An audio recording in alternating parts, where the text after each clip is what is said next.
Jaya Radha Madhava Punya Bihari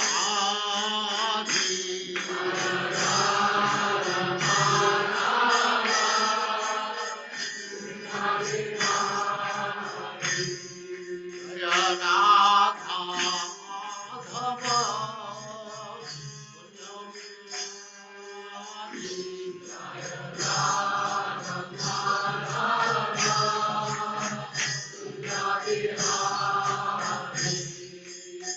Gopi Jana Vallabha Girivaradhari Gopi Jana Vallabha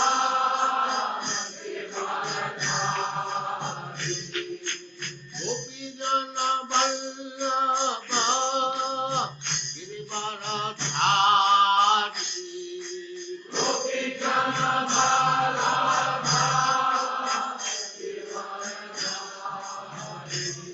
Jaya Radha Madhava Kunya Bihari Jaya Radha Madhava Kunya Bihari Jaya Radha Madhava Kunya Bihari Jaya Radha Madhava Kunya Bihari Gopi Jana Vallabha Girivaradhari Gopi Jana Vallabha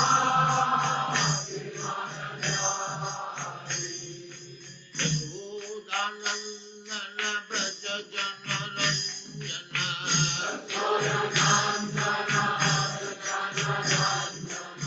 Yashodanandana Braja Jana Ranjana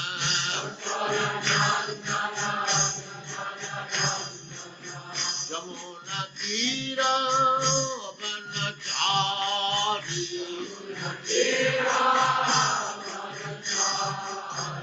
Jamuna Tira Vanachari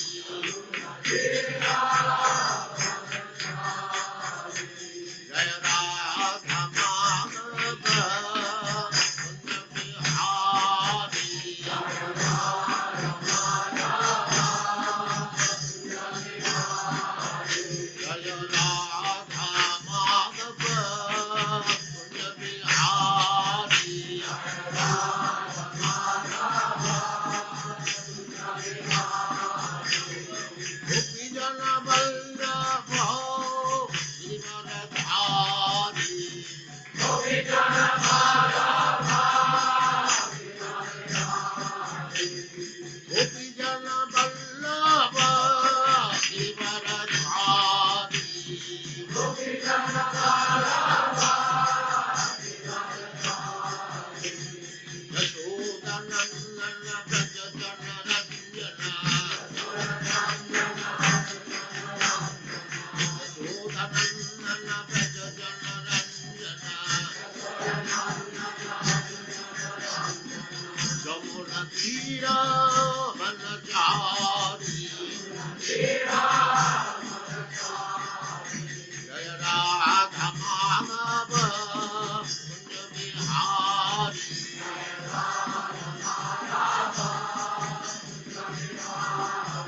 Jaya Radha Madhava Kunya Bihari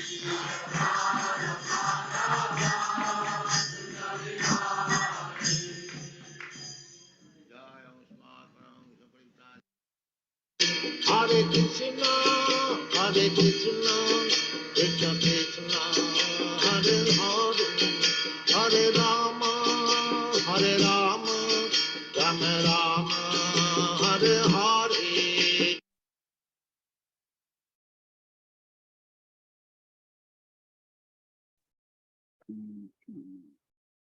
Hare Krishna and welcome to all the devotees online.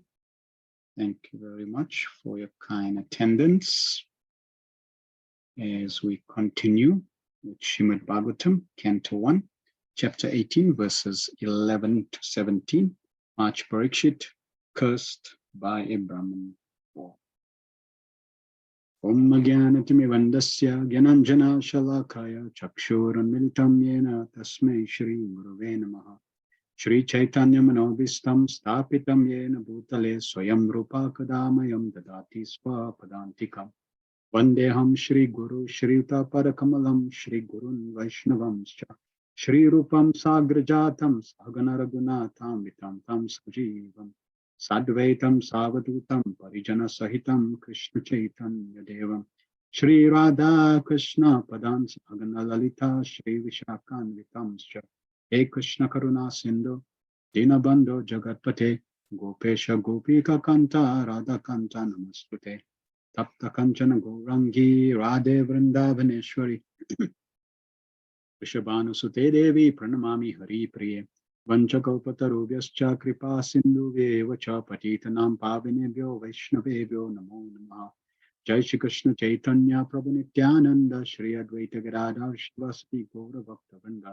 Hare Krishna Krishna Krishna Hare Hare Hare Rama Rama Rama Hare Hare Sarva Shastra Piyusha Sarva Vaireka Satpala Sarva Siddhantaratna Deya Sarva Lokai Triprada Sarva Bhagavata Prana Srimad Bhagavato Prabhu Kalidwando Didaditya Shri Krishna Parivartita O Srimad Bhagavatam, O nectar churned from the ocean of all Vedic scriptures, O most prominent transcendental fruit of all the Vedas, O you enriched with jewels of all spiritual philosophic conclusions, O you who grant spiritual vision to all the people of the world, O life breath of the Vaishnava devotees, O Lord, you are the sun which has arisen to dispel the darkness of Kali Yuga. You are actually Lord Krishna who has returned amongst us. Paramananda Pataya Prema Vashasha Ravite Sarvada Sarvasevyaya Shri Krishnaya Namastute. O Srimad Bhagavatam, I offer respectful obeisances unto you. By reading you, one attains transcendental bliss. For your syllables rain pure love God upon the reader. You are always to be served by everyone for your incarnation of Lord Krishna. Madeka Bandhu Mad Sange Mad Guru Mad Mahadana Mad Nishtaraka Mad Bhagya Mad Ananda Namastute. O Srimad Bhagavatam, O my only friend, O my companion, O my teacher, O my great wealth, O my deliverer, O my good fortune, O my bliss, I offer respectful obeisance unto you. Sadhu sadhu tadahi nattini chochataraka hanamuncha kata chinmam premna ritkati oskura. O Srimad Bhagavatam, O giver of saintliness to the unsaintly, O uplifter to the very fallen, please do not ever leave me. Please become manifest, Mahatma throat, accompanying pure love of Krishna. Hare Krishna, Krishna Krishna, Hare Hare, Hare Rama, Rama Rama, Hare Hare. Om Namo Bhagavate Vasudevaya. Janmadyasya Yotonvayadi Taratas Charte Swabhigna Swara Tene Brahma Idayadi Kavaye Muyanti Yatsuraya Tejo Vari Mridam Yatha Vinimayo Yatrati Sargom Risha Damna Svena Sadani Rastakwakam Satyam Param Dhimaihi. O my Lord Shri Krishna, Son of Vasudeva, O pervading personality of Godhead, I offer my respectful obeisance unto you. I meditate upon Lord Shri Krishna because he is the absolute truth and the primal cause of all causes of creation, sustenance, and destructions of the manifested universes. He is directly and indirectly conscious of all manifestations, and is independent because there is no other cause beyond him. It is he who only first imparted the Vedic knowledge unto the heart of Brahmaji, the original being. By him, even the great sages and demigods are placed into illusion as one is bewildered by illusory representation of water seen in fire, land seen on water. Only because of him do the material universe is temporarily manifested by the reaction of the three modes of nature appear factual, although they are unreal. I therefore meditate upon him, Lord Shri Krishna, who is eternally existing in transcendental abode, which is forever free from illusory representation of the material world. I meditate upon him, for he is the absolute truth. Prayano Pasha Sabya Kalavasmin Yuge Jana Manda Sumana Matayo Manda Bhagyo Padrita. O learned one, in this iron age of Kali, many but short lies, that quarrelsome, lazy, misguided, unlucky, and above all, always disturbed. Narayana Namaskritya Narochevam Narotam Devim Saraswatim Vyasam Tato Jayam Udirayat. Before reciting the Srimad Bhagavatam, which is the very means of conquest, one should offer respectful obeisance to the personality of God in Narayan, unto Naran Narayan Rishi, the supermost human being, unto Mother Saraswati, the goddess of learning, and unto Srila Vyasa, the author. Sabaipum Soparo Dharmo Yato Bhaktira Dokshaja Ahituka Pratyata Yayatma Suprasidati. The supreme occupation dharma of all humanity is that by which man can attain to loving devotional service under transcendent Lord. Such devotional service must be unmotivated and uninterrupted to completely satisfy itself. Vasudeva Bhagavati Bhakti Yoga Prayojita Janayatyu Savairagyam Yanam Chaidahitukam By rendering devotional service unto the personality of God at Shri Krishna, one immediately acquires causes, knowledge, and detachment from the world. Vedanti tat tattvavidas tattvam yachkananamadvayam brahmeti paramatmeti bhagavaniti sabhyate. Learned transcendentalists who know the absolute truth calls non-dual substance Brahman, Paramatma, Bhagavan. Shri Shri Shoshadanasya Vasudeva Kata Ruchi Syan Mahatsevaya Vipra Punya Tirtha Nishevanat. O twice born sages, by serving those devotees completely free from all vice, great service is done. By such service, one gains affinity for hearing the messages of Vasudeva. Shranvatam Swakata Krishna Punya Shravana Kirtana Ryadantastoya Bhadrani Vidunati Suritsatam. Shri Krishna, the personality of Godhead, who is Paramatma, supersoul in everyone's heart, and a benefactor of the truthful devotee, cleanses desire for material enjoyment from the heart of the devotee, who has developed the urge to hear messages, which are in themselves virtues when properly heard and chanted. Nastaprayashu Bhadreshu Nityam Bhagavata Sevaya Bhagavati Uttamasloke Bhaktir Bhavati Neshtiki. By regular attendance and classes in the Bhagavatam and by rendering of service to the pure devotees, all that is troublesome to the heart is almost completely destroyed. And loving service unto the personal Godhead, who is praised with transcendental songs, is established as an irrevocable fact. Om Namo Bhagavate Vasudevaya. Om Namo Bhagavate Vasudevaya. Om Namo Bhagavate Vasudevaya. We are continuing Srimad Bhagavatam based on the teachings of divine grace, Bhaktivedanta Swami Srila Prabhupada, the founder Acharya of the International Society of Krishna Consciousness. Hare Krishna, and welcome to our session, Canto 1, Chapter 17, Chapter 18, and we're going to just cover any recap anyone has from last sessions. Can you remember what we covered or what you found interesting, what you could remember? Please share that in the chat. I'll just give a minute or two, and then we will proceed.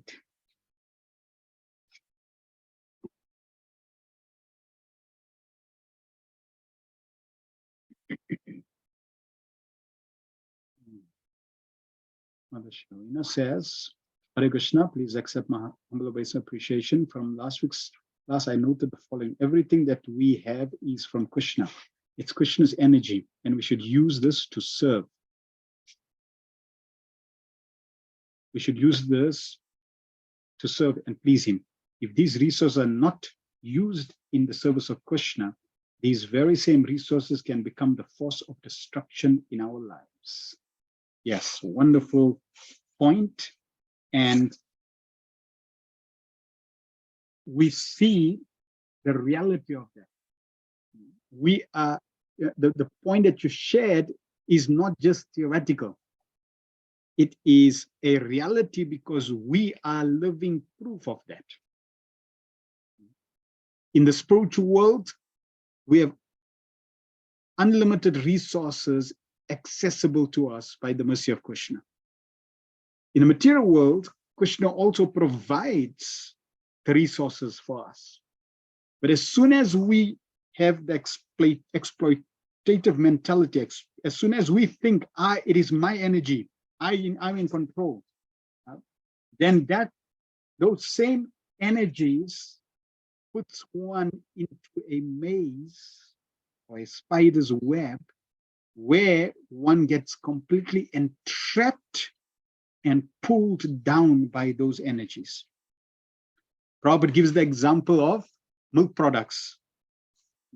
When you eat too many milk products, you get indigestion. But when you take another milk product, yogurt, black pepper and salt, then it cures indigestion. So the same milk products can cause indigestion and can relieve indigestion. Similarly, Krishna's energies can liberate us, and Krishna's energies can bind us. Depends on how we use them. Are we using them like I am the Lord and Master, and therefore these energies are for my sense gratification? Or am I using these energies with the consciousness that I am a servant of Krishna? Krishna has given me these resources and energies to be used in his service, and therefore let me take the advantage and opportunity to employ these resources in the service of Krishna. And as soon as you do this, then you are perfectly in line with the desire of Krishna, or Yeah, there's the pleasure of Krishna, and in that way, you are not bound. So, yes, we want to try to perfect this principle. And it will be a gradual aspect of perfection. For example,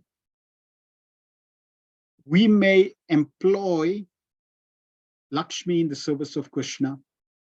We may use our time in the service of Krishna. We may use and engage our family in the service of Krishna. We may use our body at some time in the service of Krishna. And note, in every of my statements, I said my and our. My body, my time, my resources, my money, my family, my car. But none of these things belong to me.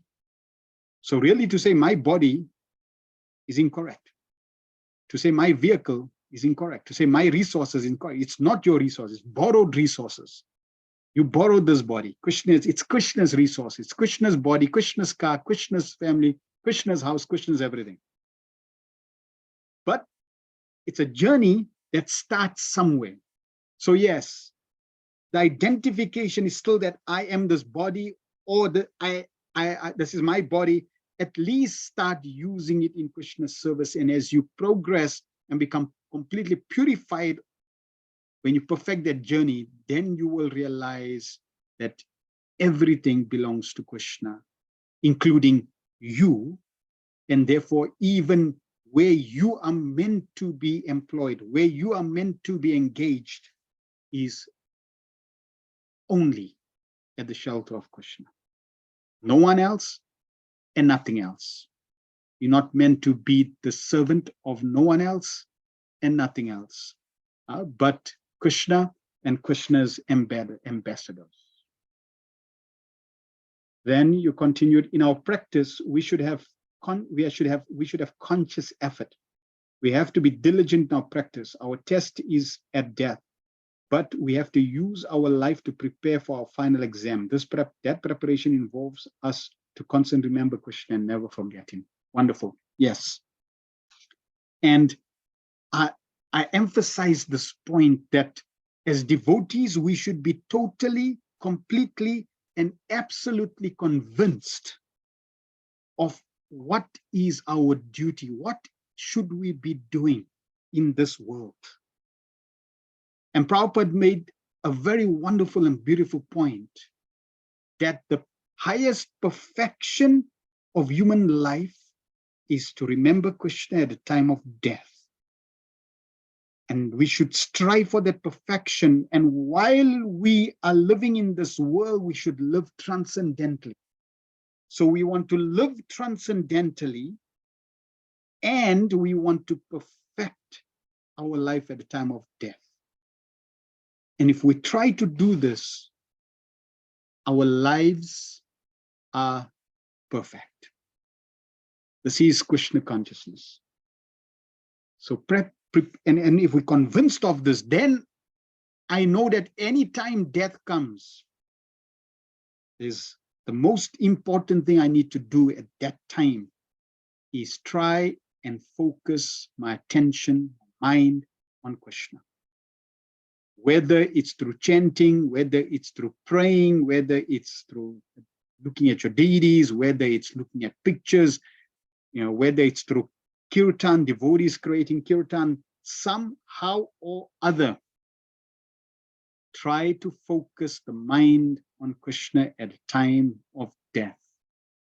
Do not worry about the future. Do not worry about the past. That means do not live in the mode of ignorance, the past. Do not live in the mode of passion, the future. We want to live in the present at that point in time, at that final moment of leaving this world. You need to be present, trying to think of Krishna. And therefore, we need to cultivate this desire, this attachment. You could say this insanity, this spiritual insanity of hearing Krishna, hearing about Krishna. We just as souls in this world become so addicted to drugs and to other material desires. As devotees, aspiring devotees, we want to become addicted to hearing about Krishna. And there is no lack of resources to hear about Krishna. And we want to create an environment that's favorable for hearing the glories of Krishna. The living being is given the benefit of pious acts just by thinking of it. And by the will of the Lord, the living being does not become victim of sinful acts unless the act is carried out. Yes. And that is the blessing and the fortune of being in Kali Yuga. And Acharya Siddhi says, Hare Krishna Prabhu, we may philosophically accept Krishna as supreme, but physiologically, psychologically, not. So yes, psychologically, mentally, we may still have, and it's expected because coming from the conditioned state, we are so conditioned mentally, intellectually to think and incorrectly. Our belief systems are completely corrupted. And now to change our belief systems will take time.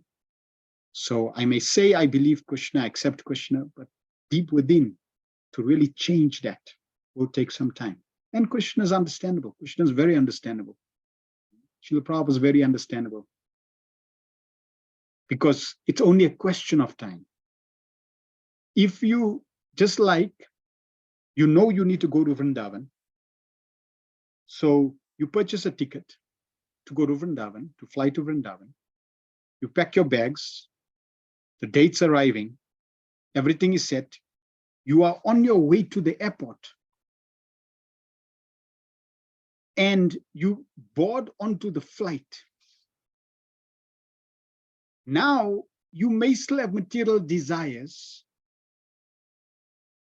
on the plane, but there's nothing you can do besides jumping off the plane. But otherwise, if you just sit on your seat, you will be taken across the ocean into Delhi, and then you can drive to Vrindavan. So you're already on the plane, you're already on that route. It's only a question of time. Similarly, those who have committed, who have taken the vows to practice Krishna consciousness, we have decided, yes, this is my identity, and I may have shortcomings, which is okay. Having shortcomings does not mean you'll never achieve perfection. Having shortcomings simply means you're human, you're natural, you're normal. But we are on the right path, and by the mercy of Krishna, by praying to Krishna, Krishna will look after our shortcomings. So having shortcomings is not an obstacle. It is the sincerity and the desire of purpose that we don't want to have any shortcomings in that regard. We want to be convinced, the desire to say, yes, this is me, this is my identity. I'm not embarrassed to be called the Hare Krishna. I'm not embarrassed to be called the follower of Prabhupada. This is me, this is who I am. I'm not embarrassed to proclaim that, yes, I accept Krishna as the Supreme Personality of Godhead. So that conviction, that surrender has to be there. And then everything else, Prabhupada and Krishna will take care. Shamananda Prabhu says, Hare Krishna Prabhu, the concession we discuss, given in the age of Kali, are really amazing and beneficial to all. Imagine our situation if we didn't have them. There would really be no hope for a way out. Yes, the concession is Lord Chaitanya has come to this world. The concession is that Prabhupada has come to this world. The concession is that they have done so much, practically everything for us. The concession is that whatever we think of in terms of negative thoughts or desires, we do not get a reaction. So we have been blessed unlimitedly by the previous acharyas, by Lord Krishna, by Srila Prabhupada. If we just consider what Prabhupada has done. He built 108 temples, and now we have over 650 centers where souls can go and bathe in spiritual oasis. So such a blessing. Prabhupada has given us Srimad Bhagavatam, Bhagavad Gita, all the wonderful transcendental bhakti scriptures. The process, he's laid down the process. So many gifts, so much blessings. It's now up to us to embrace, to take advantage and perfect our life. Thank you very much for everyone's comments. We're just going to cover a few of Prabhupada's power statements, which some of you already mentioned. The age of Kali is called the fallen age. In this fallen age, because living beings are in an awkward position, the Supreme Lord has given special facilities to them. See, Krishna is attentive, he's conscientious, he's sensitive to our needs, and he makes arrangements. Why? Because he loves us. We are part of his personality, his being, his family. So Krishna will make every arrangement to bring us and drag us closer. As Prabhupada says, you take one step to Krishna, he takes 100. He says that we do not want to go back to Krishna. We are so foolish that souls in this world are attached to a flickering enjoyment, whereas unlimited transcendental happiness is waiting for them. This is the irony. What people want, they avoid. And what's detrimental to them, they embrace. They are really brainwashed. Generations of brainwashing, which in Prabhupada's purport, it's interesting, Prabhupada in one purport says it's not by chance. It's not by chance that we have this type of erroneous belief system. It is created and designed by those who are in power and who are demonic to take control. And we, unfortunately, have gone with the flow until Srila Prabhupada comes and then takes us out of that flow and puts us in Krishna's flow. So by the will of the Lord, a living being does not become a victim of a sinful act until the act is actually performed. In other ages, simply by thinking of performing a sinful act, one used to become a victim of that act. On the contrary, a living being in this age is awarded with the results of pious acts simply by thinking of them. A devotee of the Lord regards both the activities of the Lord and those of his pure devotees on the equal level, for they're all transcendental. The systematic hearing of the transcendental activities and qualities of the names of Lord Shri Krishna pushes one towards eternal life. Systematic hearing. We have to cultivate that. We have to develop an attachment to that. Very, very important for our spiritual growth. Shravanadi Jal, hearing about Krishna.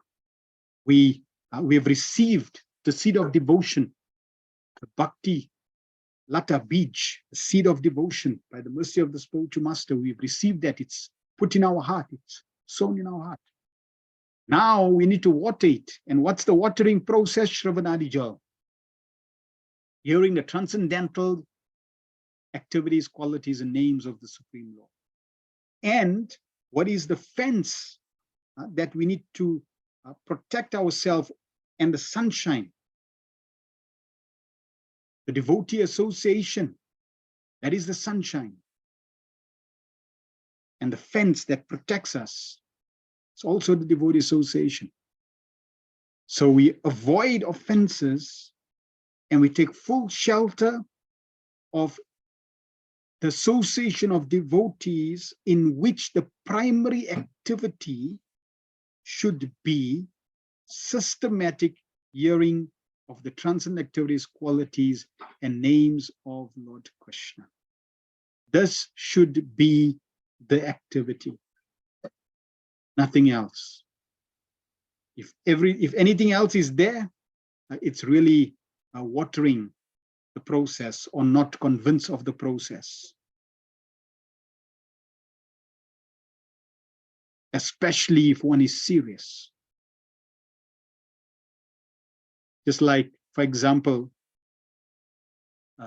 in the early days, Srila Prabhupada had put a notice up.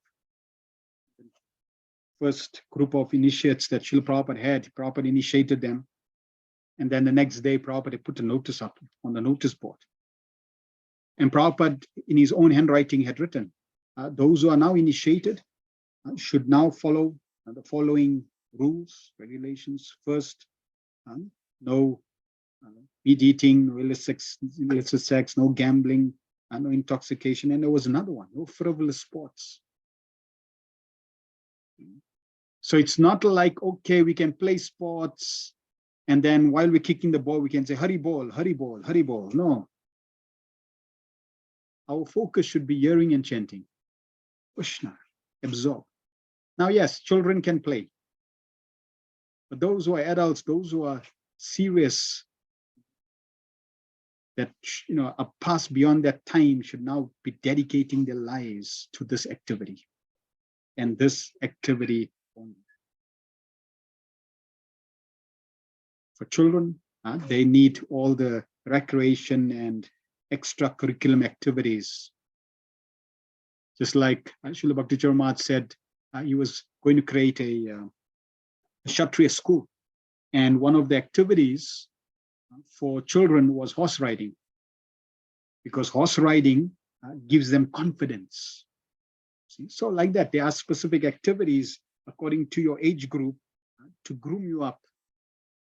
But for those who have passed that time, and now our focus should be hearing and chanting. Then Prabhupada, the 10th verse says, systematic hearing means knowing him gradually in truth and fact. And this knowing him in truth and fact means attaining eternal life, as stated in Bhagavad Gita. Such transcendental, glorified activities of Lord Shri Krishna are the prescribed remedy for counteracting the process of birth, death, old age, and disease, which are considered to be material awards for the conditioned living being. The culmination of such a perfectional stage of life is the goal of human life and the attainment of transcendental bliss. So perfection and bliss is what everybody is looking for. And the supreme perfection, the supreme bliss, the ultimate perfection, and the ultimate bliss is obtained simply through the process of systematic hearing. And as we systematically hear and glorify Krishna, and we begin to understand the Supreme Personality of Godhead, then that becomes the remedy for the 4 biggest problems in life: birth, death, old age, and disease. And you can listen to thousands and thousands of speakers on different subjects of well-being, motivation, even different aspects of spirituality. But no one other than Srila Prabhupada and those who are coming in the line of the Gaudiya Vaishnava tradition make this point that here is a process that can counteract birth, death, disease, and old age. These 4 problems, which is plaguing everyone, which every other speaker avoids to talk about, because they have no clue and no solution. Prabhupada in his talks again and again would make this point. We have the solution for birth, death, old age, and disease. That is profound, that is powerful. Because within birth and death is every other problem, including old age and disease. And this can be solved once and for all by systematic hearing. That is the perfection of life. So now we're going to continue hearing from sages and Super Goswamis on March Parikshit's lives. So 11 to 17, eagerness of the sages to hear Krishna Katha. Let us start. Text 11. Vishaya Uchu Sutta Jiva Sama Somya Shasvati Vishadam Yasya Yastvam Samsaye Krishnasya Martyanam Amritam Hinam. The good sages said, O grave Sutta Goswami, may you live many years and have eternal fame, for you are speaking very nicely about the activities of Lord Krishna, personality of Godhead. This is just like nectar for mortal beings like us. Purport. When we hear about the transcendental qualities and activities of the personality of Godhead, we may always remember what has been spoken by the Lord himself in Bhagavad Gita 4:9. His acts, even when he acts in human society, are all transcendental, divyam. For they are all accentuated by the spiritual energy of the Lord, which is distinguished from his material energy.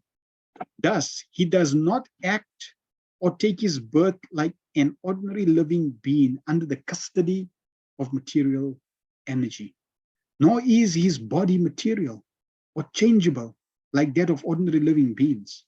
And one who understands this fact, either from the Lord or from authorized sources, is not reborn after leaving the present material body.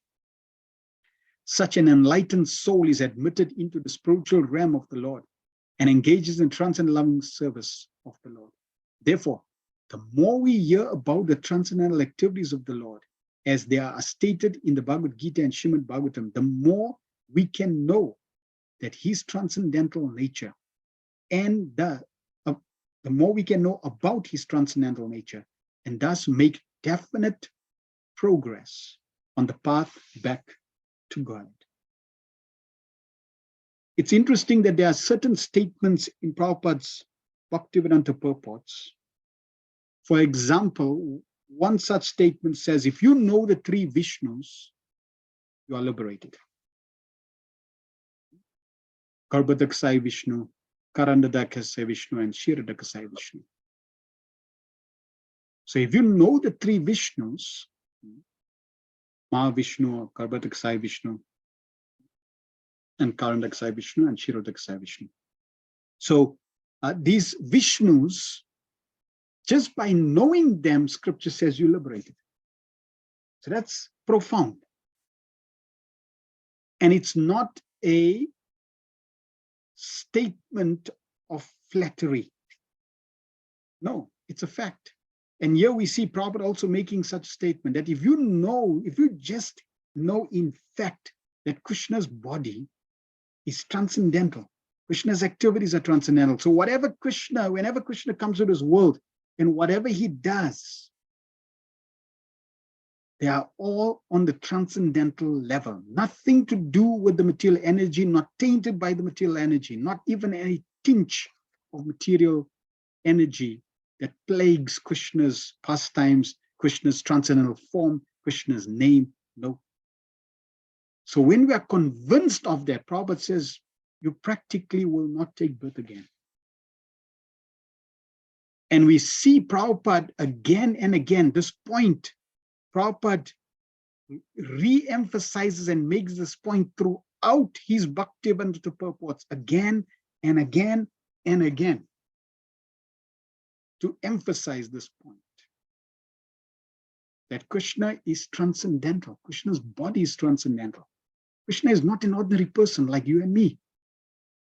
We have a material body. Krishna does not have a material body. Yes, he and himself is non-different. The soul and the body are one. Not like in this case, in the material world, the soul and the body are two aspects, two energies. Krishna's body, Krishna's self, Krishna's whole being. It's one and the same, transcendental.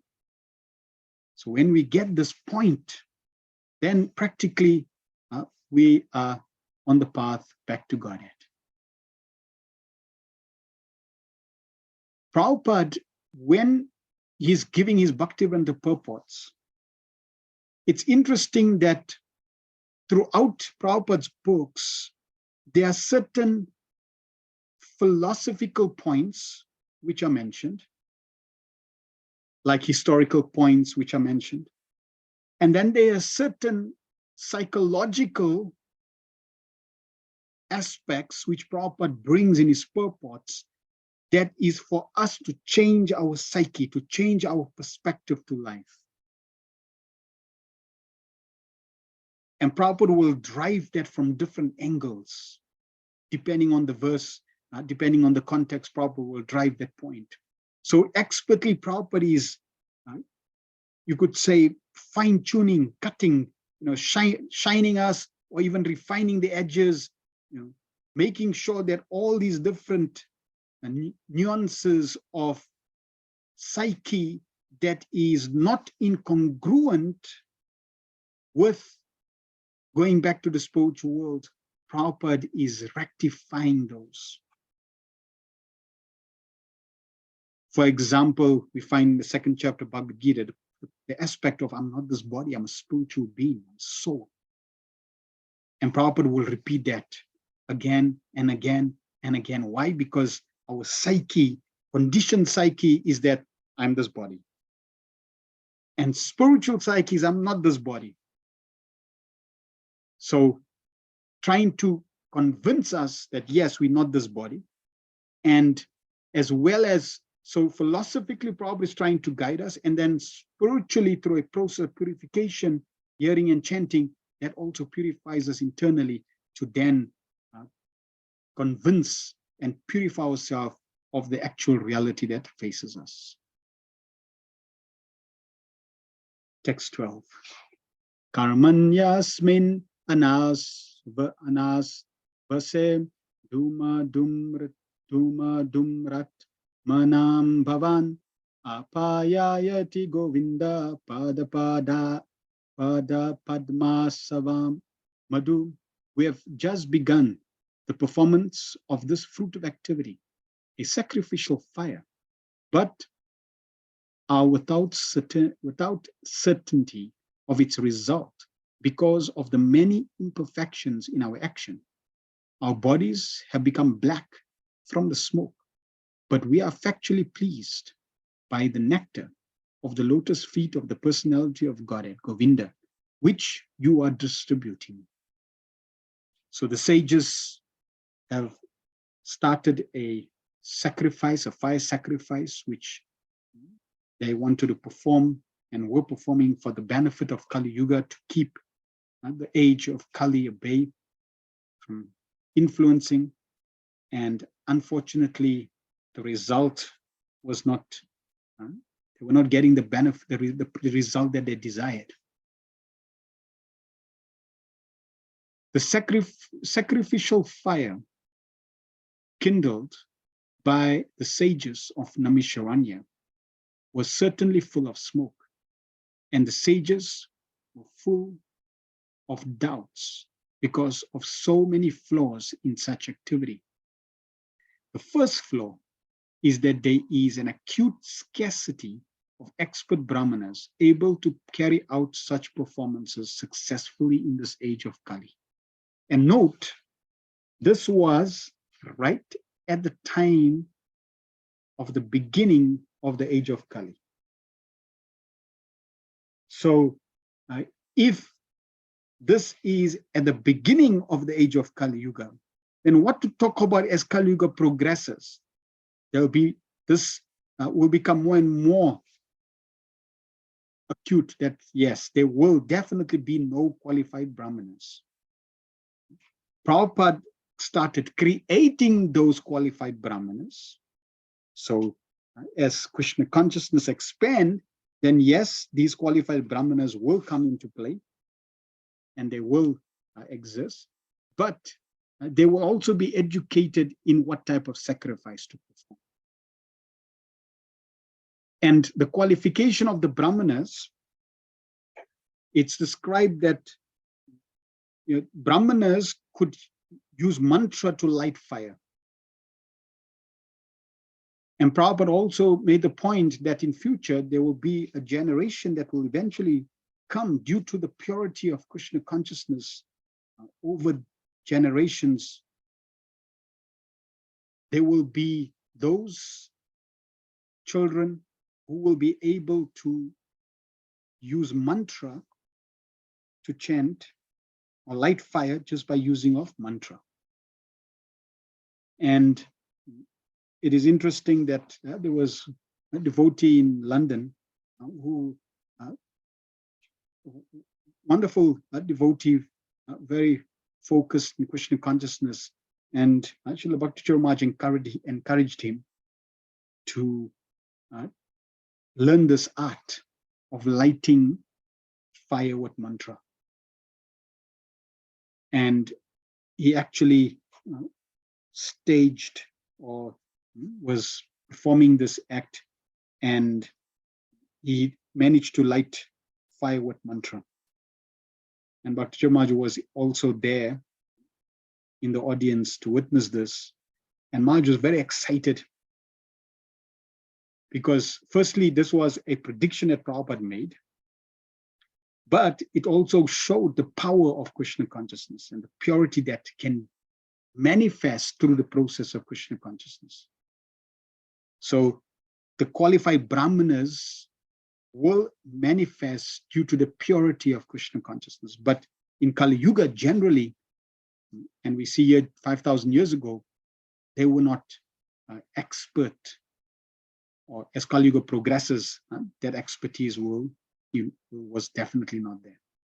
Any discrepancy in such sacrifices spoils the whole show, and the result is uncertain, like agricultural enterprises.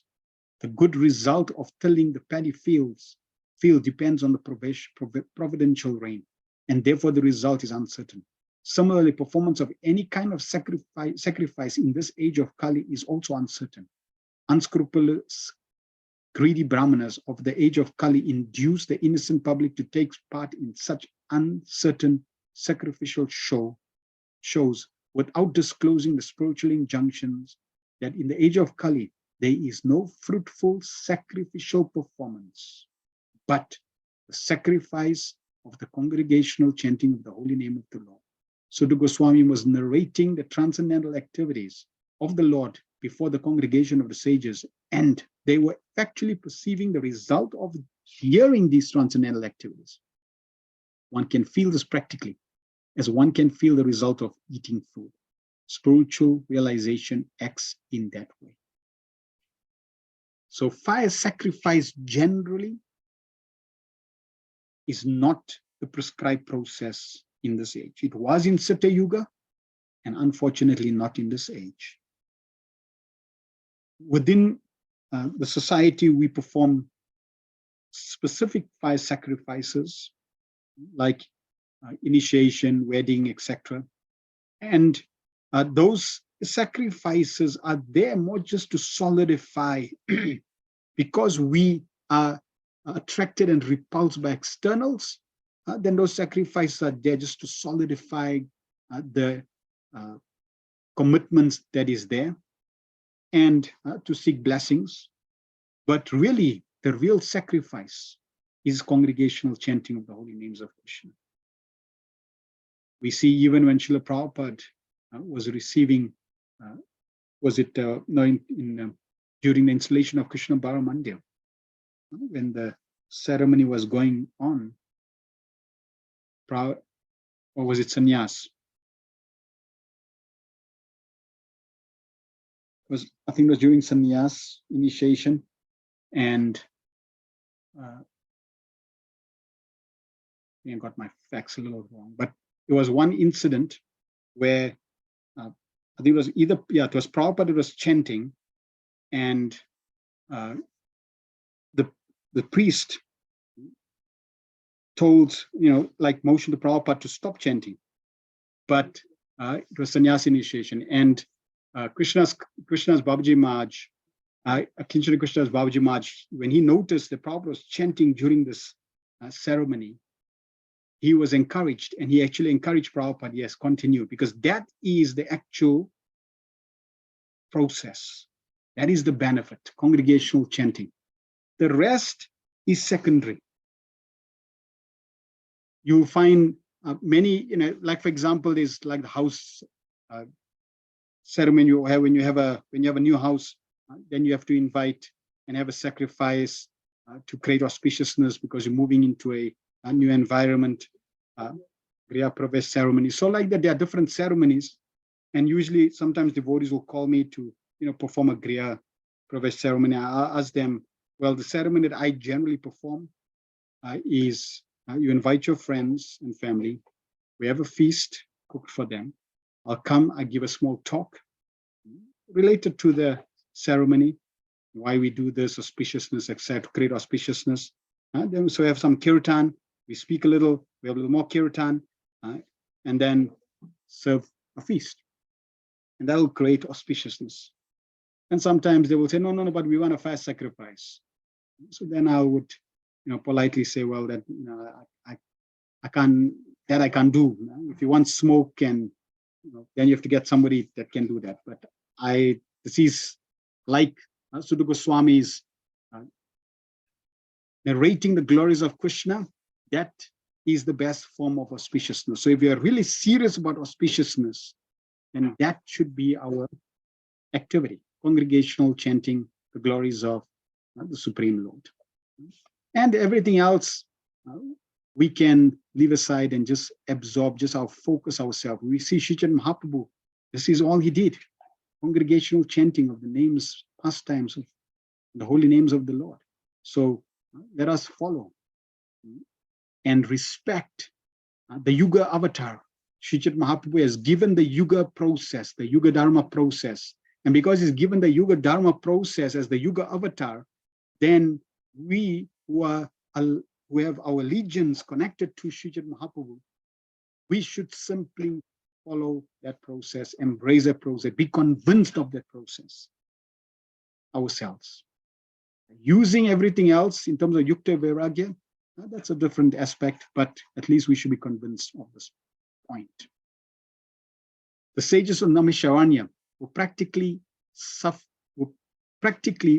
sufferers from the smoke of the sacrificial fire and were doubtful about the result. But by hearing from a realized person like Sutta Goswami, they were fully satisfied. In the Brahma Vaivarta Purana, Vishnu tells Shiva that in the age of Kali, men full of anxieties of various kinds vainly labor in fruitive activity and philosophical speculation, but that when they engage in devotional service, the result is sure and certain, and there is no loss of energy. In other words, nothing performed for spiritual realization or for material benefit can be successful without devotional service to the Lord. So let us keep Krishna and Krishna's devotional service in the center of all our activities, and then we can get the result. And we see Prabhupada is a perfect classic example of this. Prabhupada, when he went to the West, what did he do to start the movement, to expand the movement, and to maintain the movement? The focus, the primary focus, was the holy name. Prabhupada says, I went to America, sat in the park and chanted for 3 hours every single day. And this is how I started the movement. And Prabhupada said, you can do the same. Simply by chanting the holy names of Krishna. And through this chanting, Prabhupada maintained the movement and expanded the movement. So this is the perfection. The beginning, the middle, and the end is the holy name and the devotional service of the Lord. Text 13. Tulayama lave napi na swargam napu narbhavam bhagavat sangi sangasya martyanam kim utta shisham. The value of a moment's association with a devotee of the Lord cannot be compared even with the value of attaining the heavenly planets or liberation from matter. And what to speak of worldly benedictions in the form of material prosperity, which are for those who are meant for death. So this verse is emphasizing the good fortune of having even a moment's association with a devotee of the Lord. And it is uncomparable. You cannot compare to anything of value in this material world. Whether it's the value of liberation, or whether it's the value of attaining heavenly planets, there is absolutely no comparison. That is why when you give someone a book of Srila Prabhupada, that gift, that contact cannot be matched. It's like valueless. There's no value you can put on it. We see so many devotees just by getting a glimpse of Srila Prabhupada, or coming in contact with his book, or meeting a devotee, sparks such a fire of Krishna consciousness. It creates a spark, and that spark of devotion that is created supersedes any amount of material piety, prosperity that can be there. No material force can stop the power and the flow of devotion to Krishna. Why? Because that devotion, the epitome of that devotion, is Srimati Radharani. And that energy of Srimati Radharani manifests in this material world in different devotees in the form of that devotion. And it is very, very, very powerful. It's the supreme of all energies. And therefore, nothing can stop that flow of energy. So as soon as one comes in contact and that spark is created, now it's only a question of fanning that spark. And before you know it, that association has transformed that soul. There was a devotee, Prabhupada was going on a morning walk in the early 60s, 26 Second Avenue. And there was like an alleyway. And in that alleyway, there were some drunkards that were drinking liquor. So Prabhupada was going, and this drunkard was there. So he was busy drinking. And Prabhupada looked at the drunkard, and the devotees were there. And then Prabhupada said, if he just thinks that that liquor is the taste of Krishna, he will become Krishna conscious. Because Krishna says, I'm the taste of water in Bhagavad Gita. So, and so Prabhupada made its statement, and Prabhupada continued and came back to the temple. Now, what was interesting about the situation was Prabhupada gazed at this individual and made a statement. That gaze was no ordinary gaze. That person got the blessing of Srila Prabhupada through his gaze. even though he had no clue who Prabhupada was, he had no intention of meeting Srila Prabhupada. He was just at the right time, the right place, as Prabhupada was walking past. It's called causeless mercy. And it so happened that Prabhupada was using that situation to teach his disciples. But Prabhupada gazed at the soul. And few weeks later, it so happened that this person became a devotee. So just by the power of Prabhupada gazing, Prabhupada focusing on that person and making a statement, philosophical statement, he got a moment's association with the pure devotee of the Lord and transformed his life. He became a devotee. So that's the power of the association of devotees. Purport. When there are some similar points, it is possible to compare one thing to another. One cannot compare the association of pure devotees to anything material. Men who are addicted to material happiness aspire to reach the heavenly planets like the moon, Venus, and Indraloka. And those who advance in material philosophical speculation aspire after liberation from all material bondage. When one becomes frustrated with all kinds of material advancement, one desires the opposite of material bondage, namely liberation, which is called apurna bhava, or no rebirth. But the pure devotees of the Lord aspire after neither the happiness obtained in the heavenly kingdom, nor liberation from material bondage. In other words, for the pure devotees of the Lord, the material pleasures obtainable in the heavenly planets are like a phantasmagoria. And because devotees are already liberated from all material conceptions of pleasure and distress, they are effectually liberated even in the material world.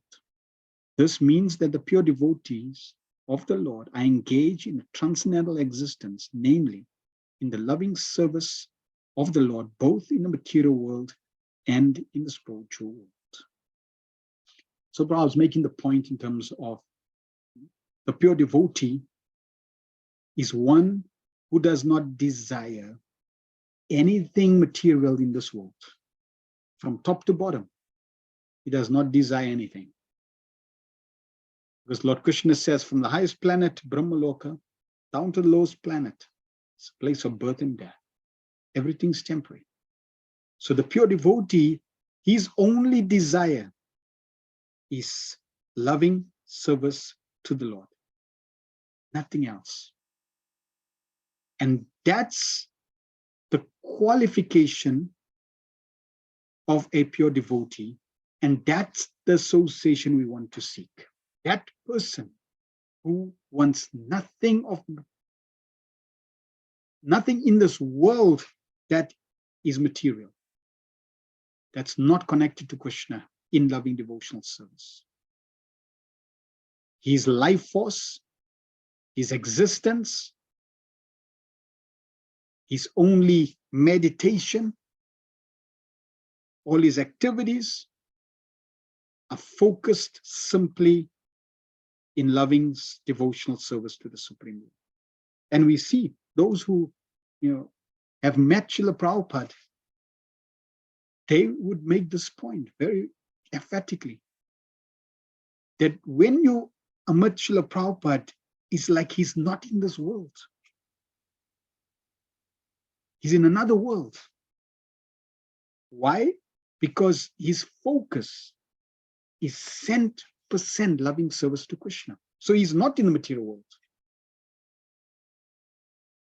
Because wherever there's loving service to Krishna, that's the spiritual world. While he's in the material world, or looks like he's in the material world, he's actually not in the material world because he is fully absorbed and his only intention, his only purpose His life's dedication is simply loving service to Krishna. So he's really not in the world.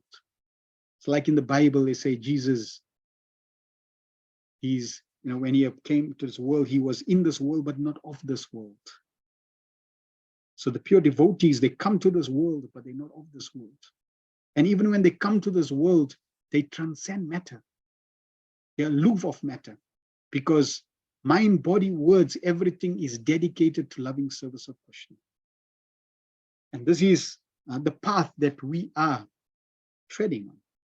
We also want to imbibe, we want to become infected by this contagious, spiritually contagious aspect of only loving devotional service to Krishna.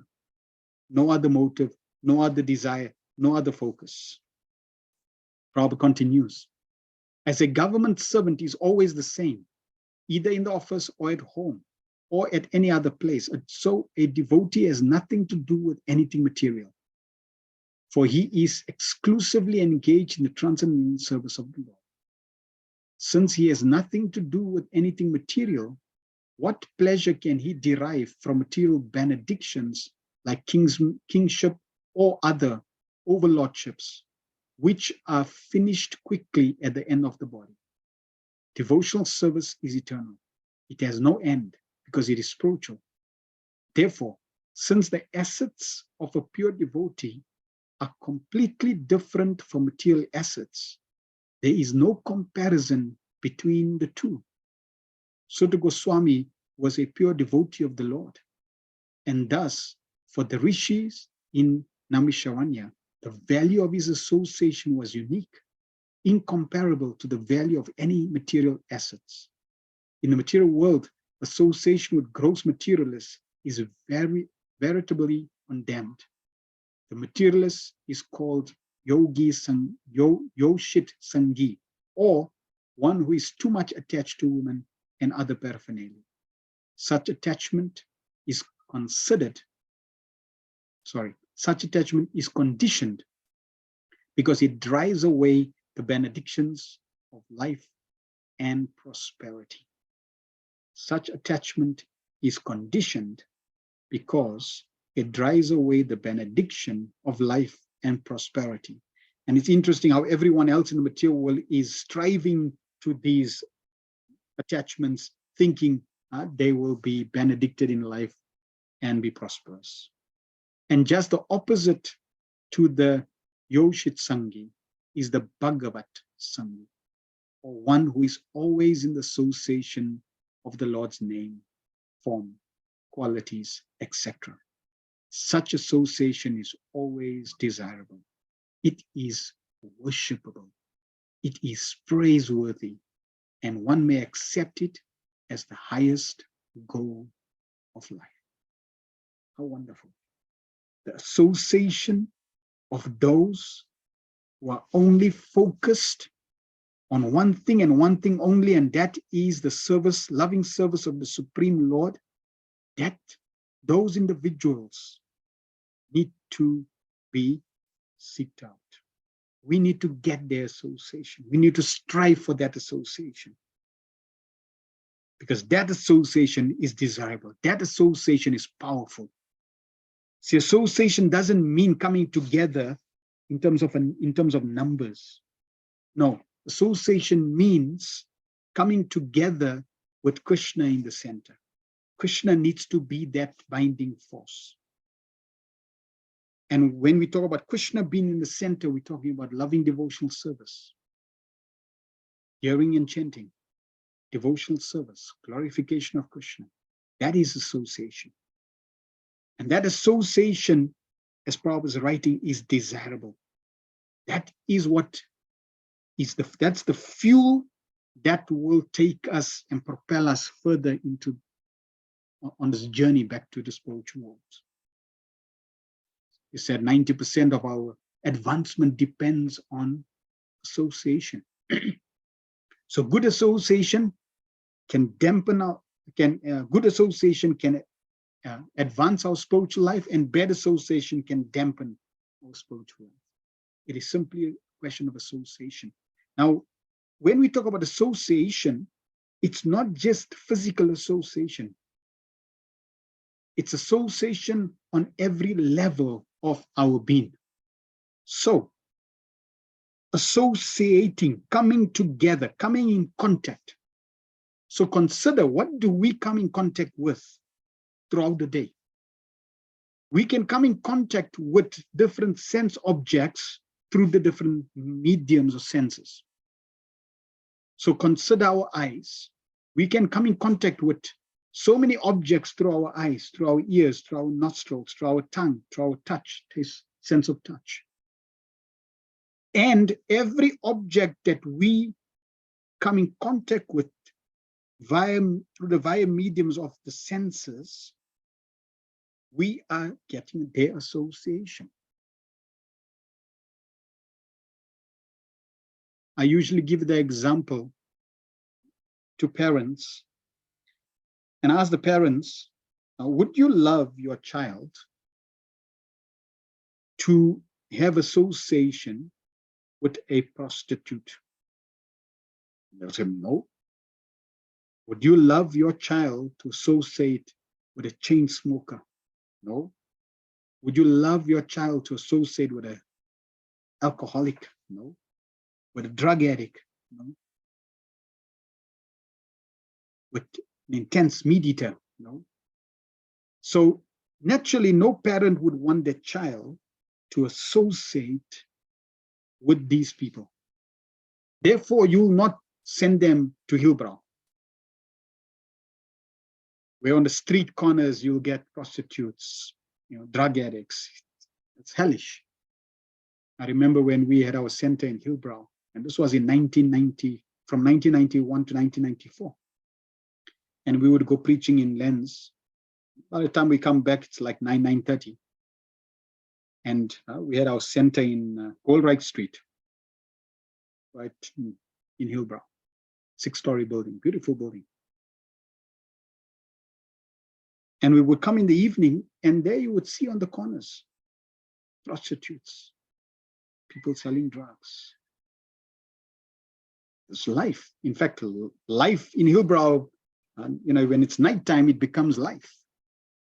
So no parent who wants to protect their children would take their child into that environment. That is dangerous for them. They know it's dangerous.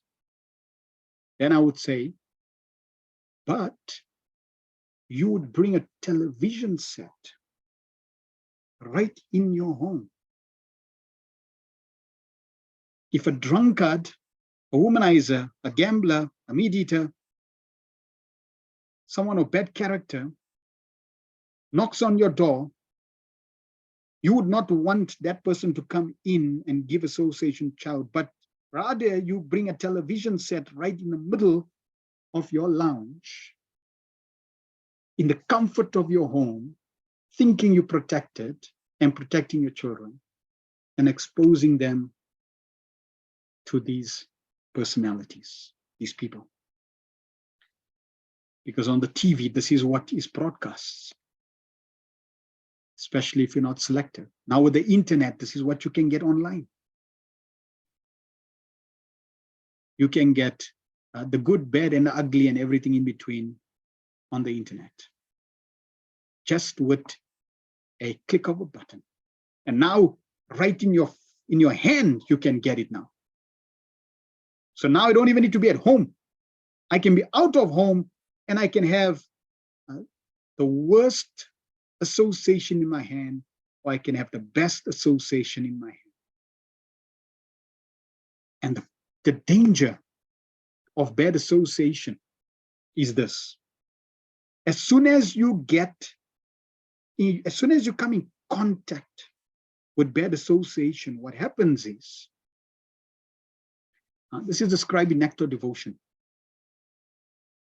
When you engage in an activity that is connected to bad association, so let's say, for example, whether it's at home or you search the internet or physically, somehow you come in contact with a drunkard, and he starts coercing you and telling you, this is nice, drink this, it tastes, it's nice. and you just, by curiosity, you try to taste it, and you taste some alcohol. By that activity, what happens is in your heart, you have unlimited material desires from your past. And that one desire of drinking, which may be in the seed form, as soon as you drink, activates or intensifies that desire to drink that was there in your heart. So you get a reaction for drinking, and the second reaction is that desire for drinking increases. Now, compared to before, your desire, let's say for drinking was, 0.01. After bad association, now it may be 1. And all of a sudden you have this craving, you have this desire to meet your friend again. And that starts a vicious cycle if you do not understand it, or you don't protect yourself or shield yourself. So that is the danger of bad association. And similarly with the power of good association, it sparks the devotional desires that may be there in your heart, the sincerity that might be there to serve the Lord. And therefore, association is very, very important. And good association, Bhagavat Sangi, is the best. And as Prabhupada says, desirable, worshipable, and praiseworthy. And one may accept it as the highest goal of life. Someone may say, well, I don't have good association, Prabhu, I'm in the desert area. What to do?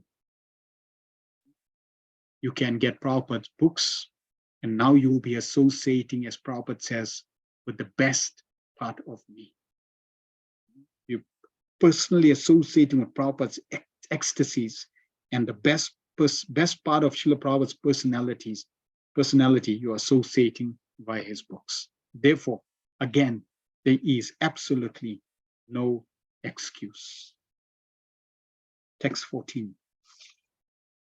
Onam tripyed rasavit katayam mahat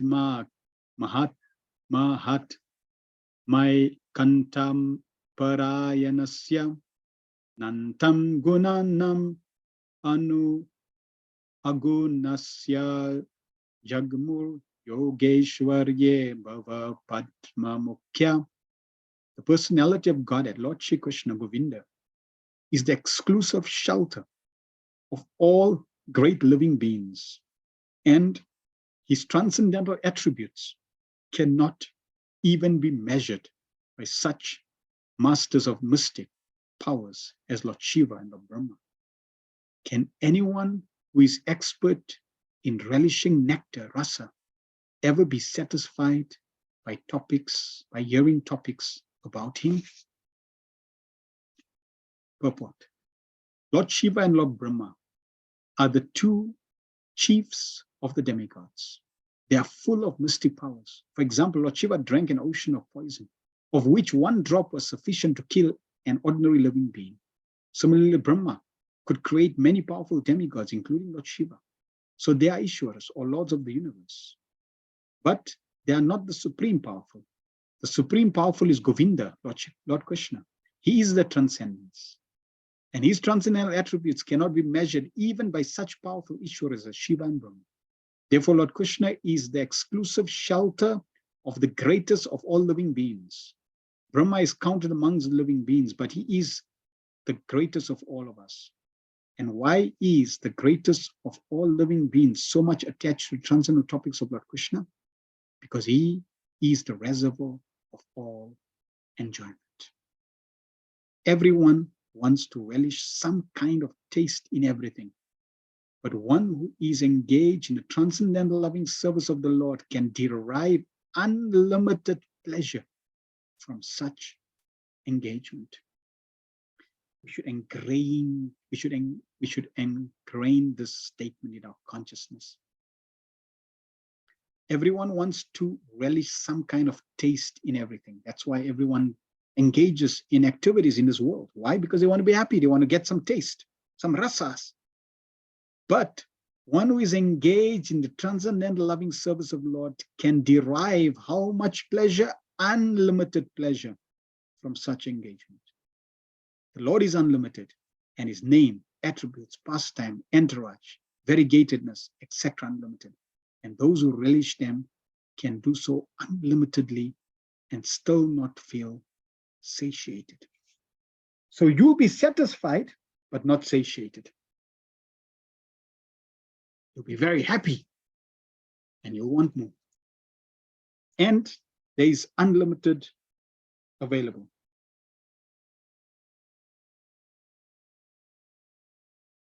There is no depth to the pleasure in devotional service.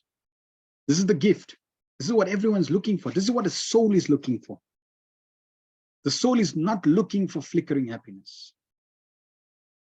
In fact, flickering happiness is really a cause of suffering.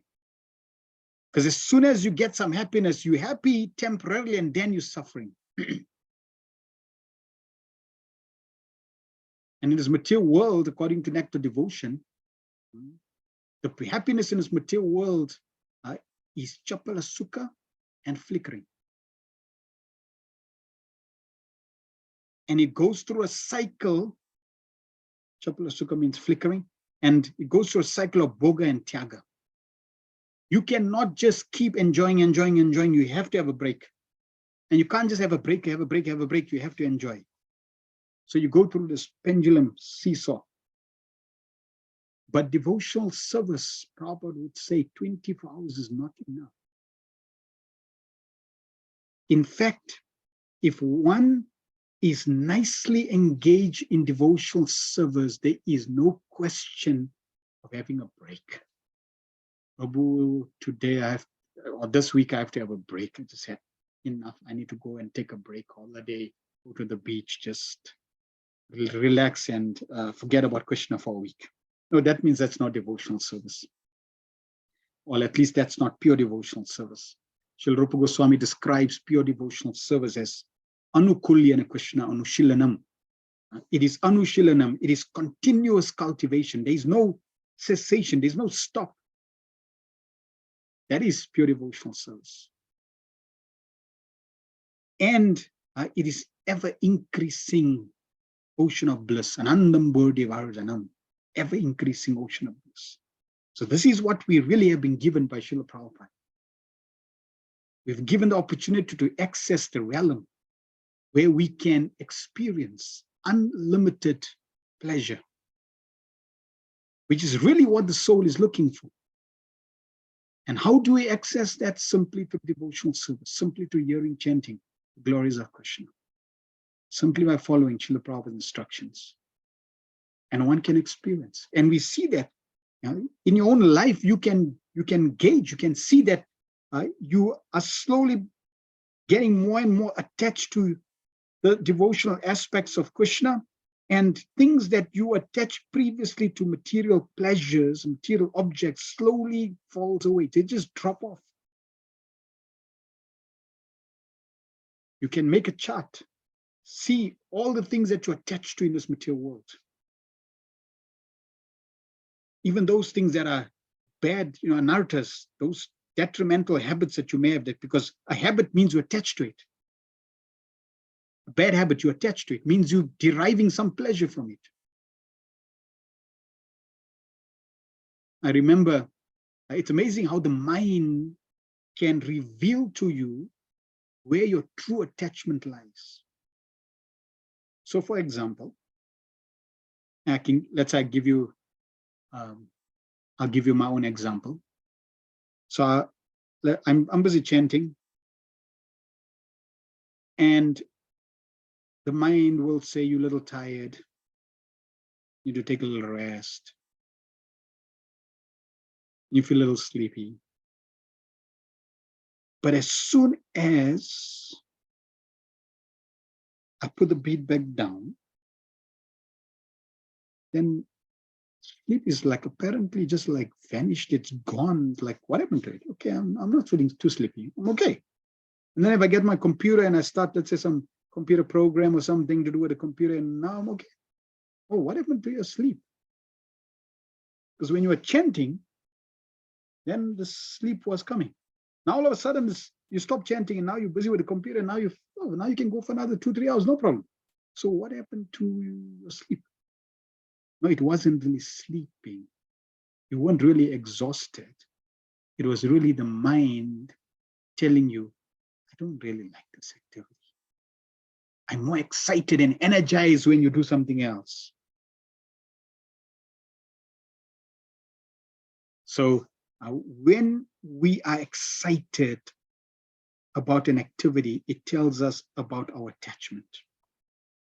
When we become excited about hearing and chanting, associating devotees, engaging in devotional service, then we know that we are becoming healthy. When we are excited about everything that's non-devotional, that's against the regular principles, bad association, then we should know we are very, very unhealthy. And we can make a note of those things and engage nicely in devotional service, and we'll see over a period, those anarthas, those attachments are becoming weaker and weaker and weaker, and some of them will just drop off your chart, drop off your list. You won't even have to focus on it. It's just like, oh, what happened to this? I thought I had attachment for this activity. It's gone now. What happened? Just like I was very attached to volleyball. We would practice every single day. It was volleyball. After school, we'd come, volleyball. Weekends, volleyball. I had my Transvaal colors in volleyball. So I love playing. Then when I started going to the temple, engaging devotional service, the ball vanished. The volleyball went and Hari ball came. So that's how you can see the purification process works. Cheto Darpana Marjanam. Just by engaging sincerely in the process, we'll be able to see the effects. And that is only, that you could say that's not even the top of the iceberg. That's not even the beginning. It's like the beginning of the beginning of the beginning. There is unlimited excess bliss awaiting. So much bliss that this body cannot hold that bliss. If that bliss had to come, you'll die. You need a spiritual body to experience this unlimited bliss that's available, that's there, that every living entity is hankering for. And we have access to that by the mercy of Srila Prabhupada. And we open that treasure house, that treasure chest of the whole of unlimited pleasure simply by the glories of Krishna. Prabhupada continues. The fact is confirmed in Padma Puran. Ramante yogino nante satyananda chit anan atmani iti rama padena sho param brahma vidiyate. The mystics derive unlimited transcendental pleasure from the absolute truth, and therefore the supreme absolute truth, the personality of Godhead, is also known as Rama. There is no end to the transcendental discourses. In the mundane affairs, there is the law of satiation, but in transcendence, there is no such satiation. Sudha Goswami desired to continue the topics of Lord Krishna before the sages of Naimisharanya, and the sages also expressed their readiness to hear from him constantly. Since the Lord is transcendence and his attributes are transcendental, such discourses increase the receptive mood of the purified audience. So the audience has to be purified to be able to experience this. The speaker has to be purified to experience this. Otherwise, it's like, it's time up. I need to go. Some, when they come to the temple and the opportunity is there to hear and chant, they are outside speaking about something else. They have no taste. Others will always try to avoid hearing and chanting and engage in some service, which is better, then speaking Gramya Katha. But we need to engage in devotional service, practical devotional service, and we must engage in hearing the glories of Krishna. If it was just service, then Prabhupada would have done that and given that as part of the process. But no. Again and again, Prabhupada emphasizes hearing about Krishna. Sometimes Prabhupada says 24 hours a day. Prabhupada himself exhibited and showed this aspect that if you are purified, you can go on chanting 24 hours a day and no problem at all. In Australia, Prabhupada was staying, so they had a temple and Prabhupada was staying away from the temple in one place. And in the morning, the devotees would go and visit Srila Prabhupada. And Prabhupada had his whole morning daily schedule, meeting devotees, morning program, meeting devotees, taking prasad, etc. So they met with Srila Prabhupada, and then it was evening program. So Prabhupada started speaking about Krishna. And Prabhupada went on speaking. It was like 7 o'clock, 8 o'clock, 9 o'clock. Prabhupada went on speaking, and it was getting late. And the later it was becoming, everyone that was seated there, slowly you could see the devotees slowly nodding off. Dandas are slowly falling to the ground, because Prabhupada was just going on and on and on speaking about Krishna. Eventually, it was late. Prabhupada noticed that everyone was practically like, they were like just few seconds away from falling off to sleep. So Prabhupada said, okay, you can go back to the temple. And sure enough, the devotees are relieved. Whew. Thank you, Krishna. So they all went back to the temple, and the servant who was there was there. He also offered obeisances and he was ready to leave. And Prabhupada said, where are you going? So he was thinking, oops. Okay. So he sat. Everybody else went back to the temple. And Prabhupada continued speaking about the glories of Krishna. And he went on and on and on. 11 o'clock, 12 o'clock, 1 o'clock, 2 o'clock, 3 o'clock, 4 o'clock, 5 o'clock. And now the devotees, they decided at the time from the temple, let's go and have japa with Srila Prabhupada. So they came to Prabhupada's residence. And they came into the room, and what they found, Prabhupada's eyes were closed and he was speaking about Krishna. And the servant was out for the count, and Prabhupada still was speaking about Krishna. So this is taste. This is purified platform, transcendental platform. This is attachment to Krishna, hearing about Krishna. So we can measure. Do we start getting bored? Do we start getting agitated? Are we distracted when we're hearing about the glories of Krishna? Are we looking at the time and says, okay, now I need to go home and I need to eat, or I need to do something, I need to change the activity? Or can I focus? Am I attentive? Am I absorbed? And am I actually relishing hearing about Krishna?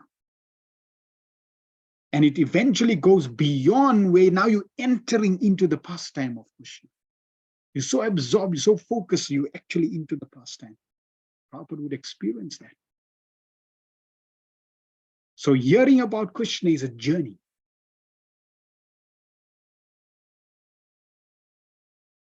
In Nectar of Instruction, Srila Prabhupada gives different levels of intensity of hearing. It's like you can open a tap and it's like drop, drop, drop. So that's drops of hearing.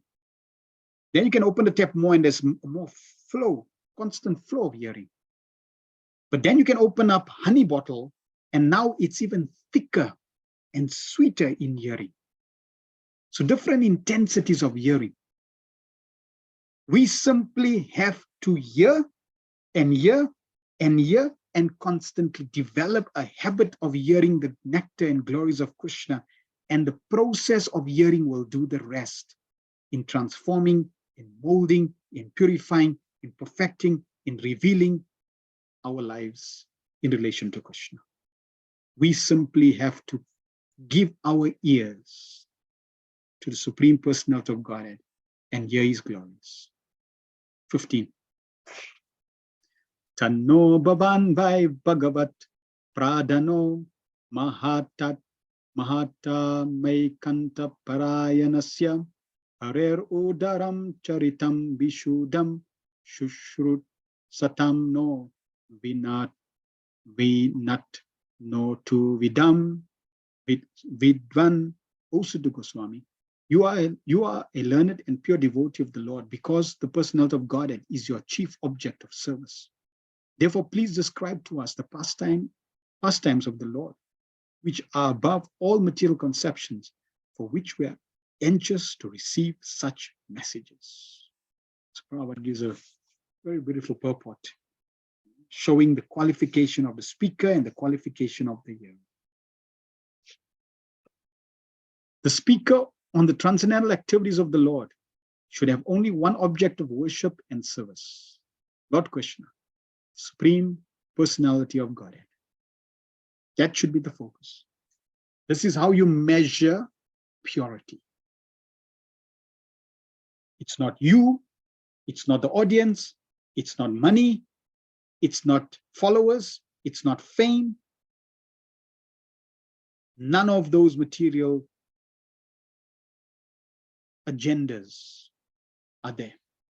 The only agenda the speaker should have, only one object of worship and service: Lord Krishna, Supreme Personality of Godhead. And the audience for such topics should be anxious to hear about him. So the speaker should only be focusing on Krishna and service to Krishna. That should be the object. And the audience should have the qualification of anxiousness. I want to hear. That want should be there. When such a combination is possible, namely a qualified speaker and a qualified audience, it is then and there very much congenial to continue discourses on the transcendence. A professional speaker and a materially absorbed audience cannot derive real benefit from such discourses. Professional speakers make a show of the Bhagavad Sapta for the sake of family maintenance, and the materially disposed audience hears such discourses of Bhagavad Sapta for some material benefit, namely religiosity, wealth, gratification of sense, or liberation. Such Bhagavatam discourses are not purified from the contamination of the material qualities, but the discourses between the saints of Namisharani and Sri Shuddha Goswami are on the transcendental level. So hearing can also be plagued with the modes. You can hear in the mode of ignorance, you can hear in the mode of passion, and you can hear in the mode of goodness, and you can hear in the mode of transcendence. But the discourses, yes, there is no motive for material gain. And this is the basis. This is the purity. This is how purity becomes the force. This is how you can increase purity in the activity of hearing and chanting. There is no material gain. There is no motive for material gain. In such discourses, unlimited transcendental pleasure is derived by both the audience and speaker. So this is forthcoming attraction. This is what we can look forward to. It's mind-boggling. Just thinking about it. Unlimited. Yeah, it's like, it was a nice kirtan, it was a nice class, but nice. Nice and unlimited pleasure. It's chalk and cheese. When your hair stand on end, goosebumps. You float in the sky, you're not on the ground, your feet is above the ground. That's unlimited pleasure. In fact, Prabhupada had to, Prabhupada had to shield his ecstasies. He had to block his ecstasies from being visible. Sometimes they would just manifest and probably would become stunned, he would be choked. Prabhupada was experiencing that. But for the benefit of expanding Krishna consciousness, Prabhupada had to cover up and shield himself, prevent himself from displaying. He wasn't displaying, prevent himself from these ecstasies permeating and coming out. But this is what's available. Simply by continuing to hear and chant. Now, we do not desire the pleasure to hear. And this is why we're hearing Krishna. Oh, I'm hearing about Krishna because I want the pleasure. No. That also becomes a motive. That's also a material gain. We are not hearing Krishna consciousness. We are not chanting Hare Krishna to gain pleasure. We are chanting Hare Krishna, we are engaging in hearing about Krishna to give pleasure, not gain pleasure. It's about giving to Krishna. And by giving, thou shalt receive. You will receive pleasure. That's the principle. If you just want to get and gain, you will lose. The principle is give to Krishna, and thou shalt receive. That's the secret.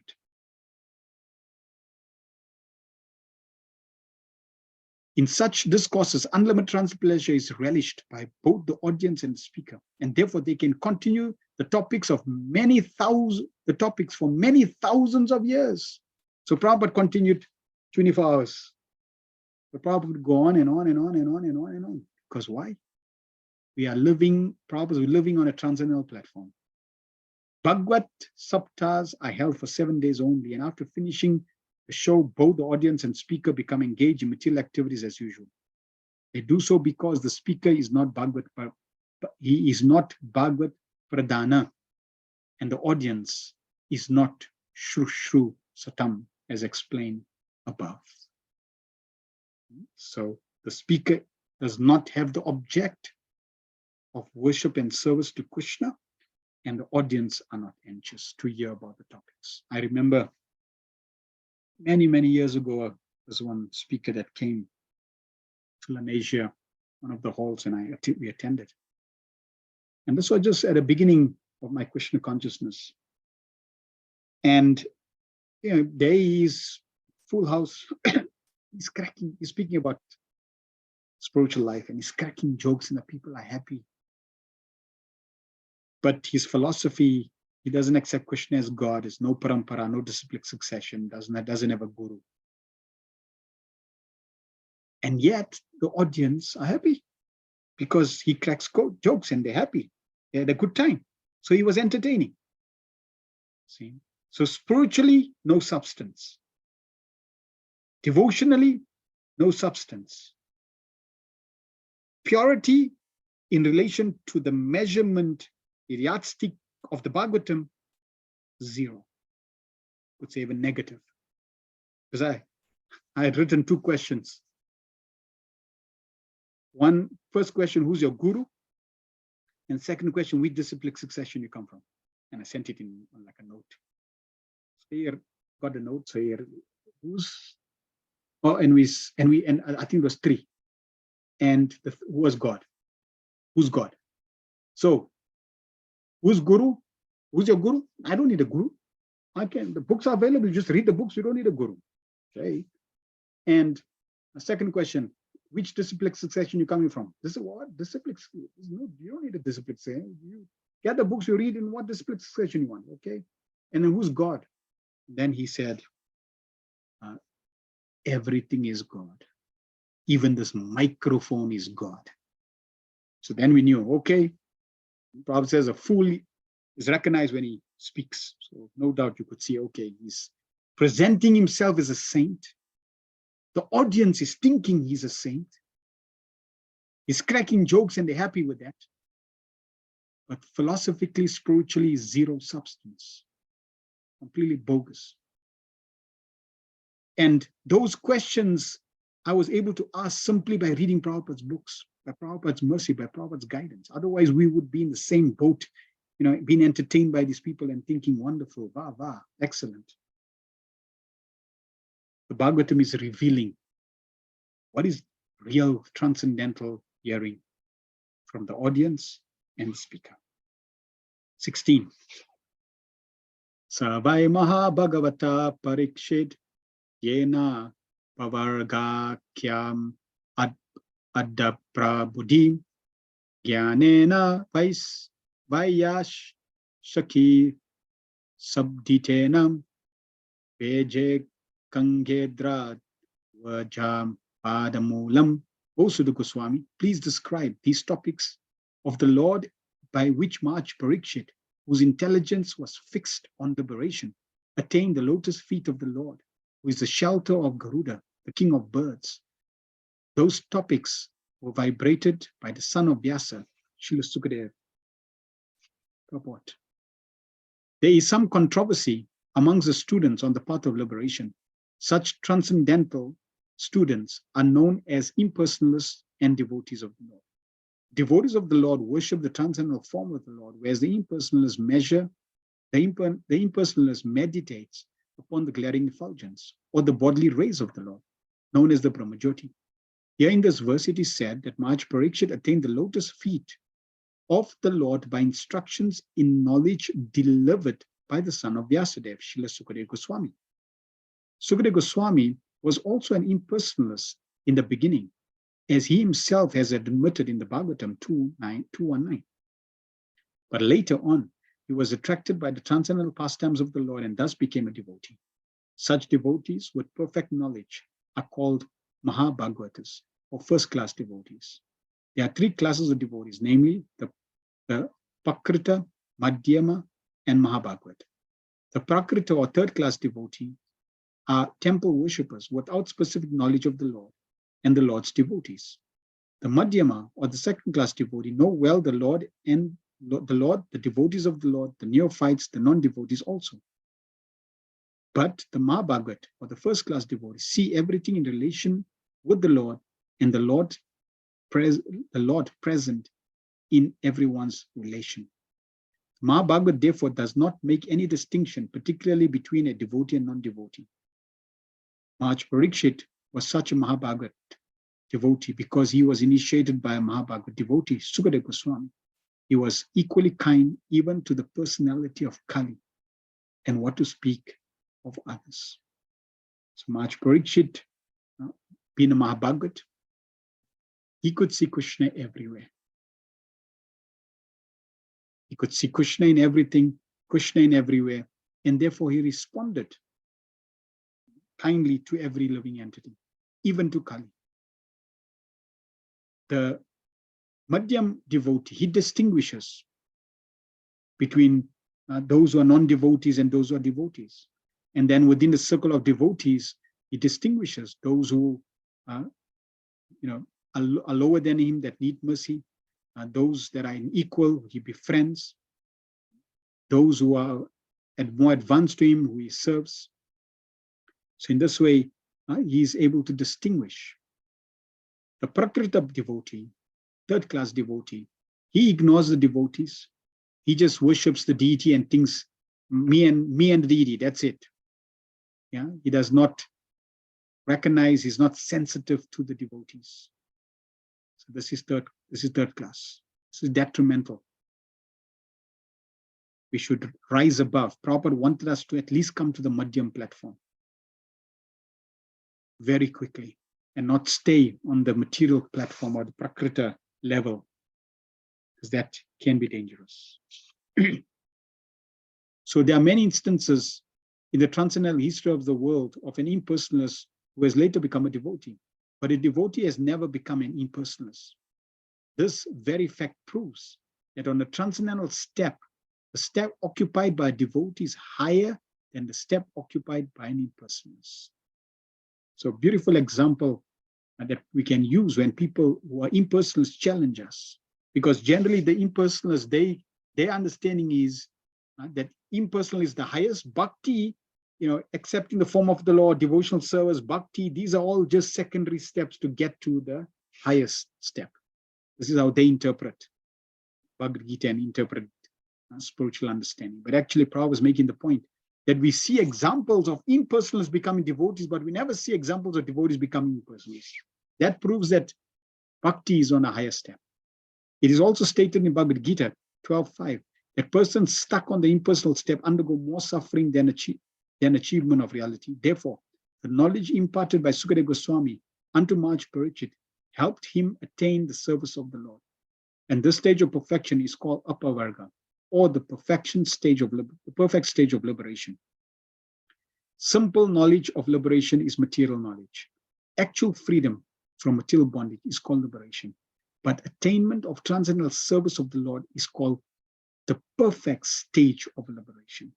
Such a stage is attained by knowledge and renunciation. As we have already explained, Srimad Bhagavatam 1-12, the perfect and perfect knowledge as delivered by Srila Sukadeva Goswami results in the attainment of transcendental service of the Lord. So very nicely, Prabhupada summarizes that simple knowledge of liberation, just having knowledge of liberation, is material knowledge. Having the knowledge is important, but is not the best. Actual freedom from material bondage is called liberation, mukti. But attainment of transcendental service of the Lord is the perfect stage of mukti. Nectar devotion, Rupa Goswami also describes. In Nectar devotion, Rupa Goswami also describes that pure devotional service is beyond liberation. And the example is given, if you're in the prison, you are bound, material bondage. Now, when you are released from the prison, then you start walking out of the prison and you're in the doorway, you are free. You are not in the prison, but you're also not outside the prison. You are in the doorway. That's liberation. When you keep going and now you're outside the prison doorway and outside the prison in the real world, so to speak, now that is devotional service. That is pure devotional service. That is the perfect stage of liberation. Most people's concept of liberation is merging into the Brahma Jyoti, achieving mukti or freedom from matter. That is the doorway. That is liberation. But that is not a perfection of liberation. Real freedom is beyond liberation. And that is why when one is engaging in devotional service, practically one is beyond liberation. One is liberated and one is beyond liberation, because it is on that level.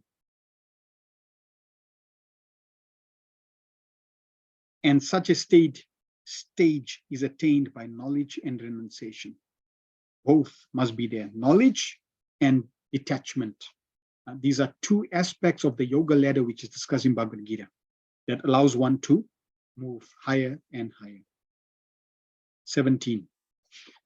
Tanna param punya asamvritartam akyanam atyabhuta yoganishtam akyayan nantachi charitopamam papanam parikshitam bhagavata bhiranam. Thus, please narrate to us the narration of the unlimited, for they are purifying and supreme. They were spoken to Maharaj Parikshit, and they are very dear to the pure devotees, being full of bhakti yoga. So the sages are very, very anxious to hear about our beautiful Shri Krishna and Maharaj Parikshit, who's connected to Shri Krishna. So they are encouraging and inspiring Sudha Goswami to speak further. Prabhupada writes, what was spoken to Maharaj Parikshit and what is very dear to the pure devotees is Srimad Bhagavatam. Srimad Bhagavatam is mainly full of the narrations of the activities of the Supreme Unlimited, and therefore it is the science of Bhakti Yoga, or devotional service of the Lord. Thus it is para, or supreme, because although it is enriched With all knowledge and religion, it is specifically enriched with devotional service of the Lord. And by that association, by us associating with the Bhagavatam systematically, understanding and engaging in that activity, this devotional service will rub on, purify us, enrich us, perfect us. And in this way, we will begin to open our hearts more and more to the lotus feet of Shri Krishna, simply through the process of hearing. And therefore, Srimad Bhagavatam is very dear to the pure devotees. We see great exalted devotees. They love to hear Srimad Bhagavatam. Sri Mahaprabhu loved to hear Srimad Bhagavatam. Every day he would go and hear Bhagavatam from Gadar Pandit in Jagannath Puri. And Gadar Pandit Prabhu would narrate Srimad Bhagavatam in so many eloquent devotional ecstasies. They both would be crying in tears. Gadar Pandit is Srimati Radhavani. She's narrating Bhagavatam, which is all about devotion. She's the epitome of devotion, and she's speaking to Krishna, Sri Chaitanya Mahaprabhu, who's hearing.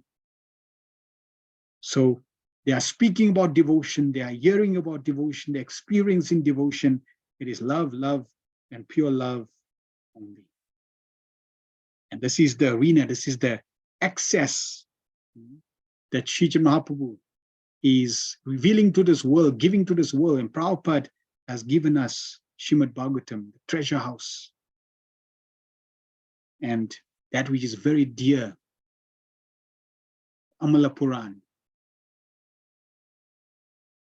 very dear to the devotees.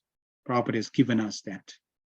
This is what he carried with him to America. Trunk of books. The trunk of books had Prabhupada's Bhagavatam. First 3 parts of the first canto.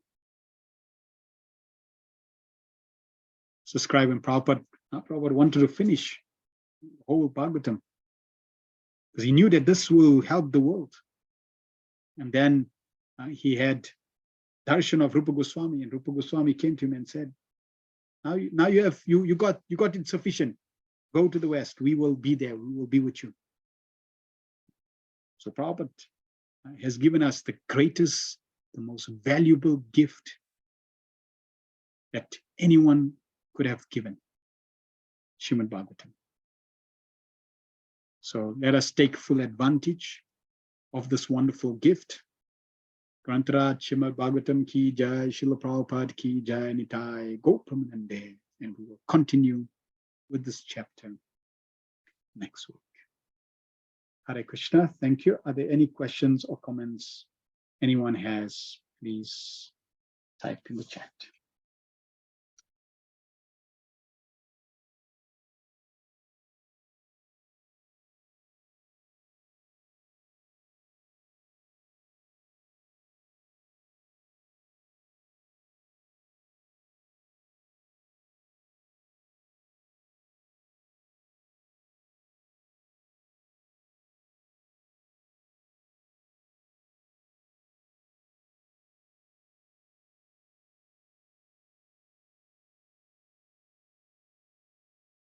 So Shamananda Prabhu sent a picture. I'm going to stop sharing my screen.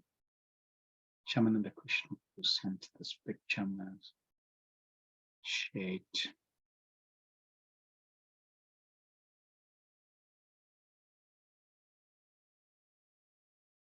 Here is the notice that Prabhupada had put. You can see Prabhupada handwritten notice. A.C. Bhaktivedanta Swami Srila Prabhupada, A.C. Bhakti Swami Acharya. All initiated devotees must attend morning and evening classes.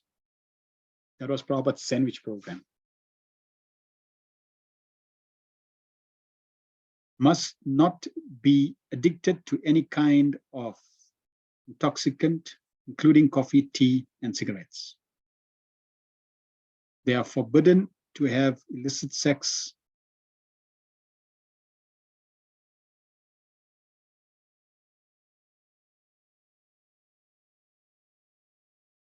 something, like sex connection, then must be strictly vegetarian, should not extensively mix with non-devotees, should not eat foodstuff cooked by non-devotees, should not waste time in idle talk, nor engage himself in frivolous sports, should always chant and sing the Lord's holy name. Hare Krishna, Krishna Krishna, Hare Hare, Hare Rama, Rama Rama, Hare Hare. Jai Shri Prabhupada ki jai. Right. Okay, good. Mother Sharina says, you spoke a lot about focus. It is something I struggle with. How do I improve focus? So, one aspect of focus is we should understand that gadgets, like, for example, the cell phone, etc., they break focus. Right? They basically designed in a way to allow you to focus on multiple things. That means no focus on one thing for a constant period of time. It's designed like that. It's like, you'll see so many Facebook posts, they flick one after another, right? WhatsApp messages, just like incoming. And one come, you want to go to the next one. Then somebody else and you want to go to. So you'll see it's creating a habit, so the mind starts to go. And that's why now when you're sitting for class, you're meant to just sit and hear. But because the mind is trained to just go to many posts and many things, and you start getting habituated with that, and now you find that you can't focus. So that's one aspect, is try to understand where the distractions, what triggers the distractions, and start to developing a habit of spending quality time just doing that activity. So it's about becoming more conscientious about why you can't focus, or what's causing that focus. Is it a distraction? Is it things that distract you? There may be dietary considerations, lack of vitamins, etc., that creates a distraction as well. Imbalance in certain hormones, etc., that also can create lack of focus. Lack of energy, for example, creates lack of focus. Prabhupada also says lack of understanding and knowing the importance. One time Prabhupada was giving a Bhagavatam class in the morning, and all the devotees, majority of devotees were nodding off. And Prabhupada said, why are you all nodding off?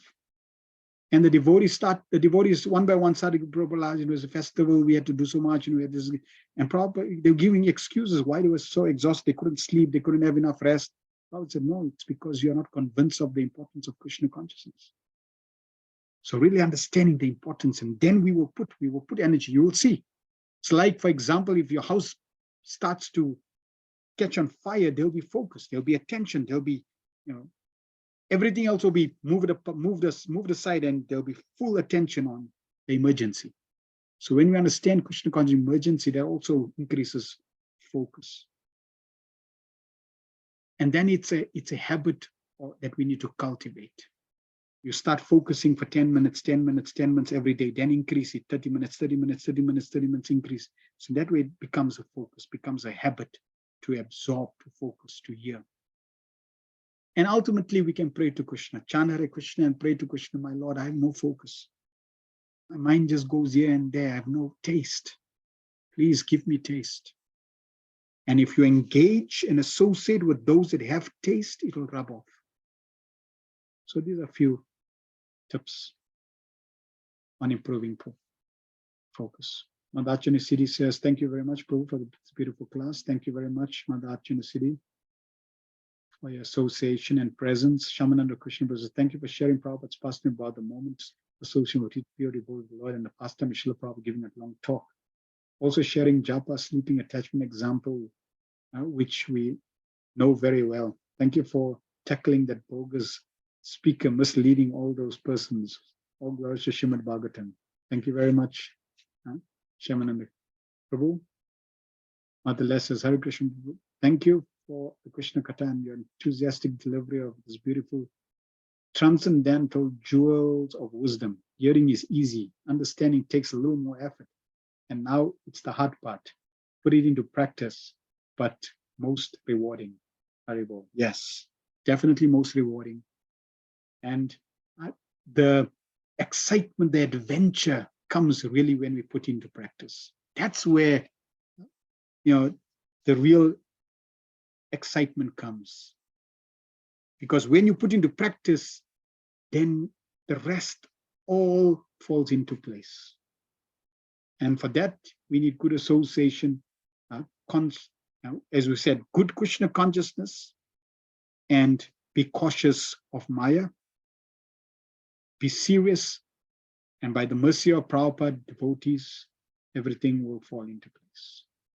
Thank you very much for all the devotees. Kantra Srimad Bhagavatam ki jai, Srila Prabhupada ki jai, Nitai, Go Pramanande, Hari Hari Bol.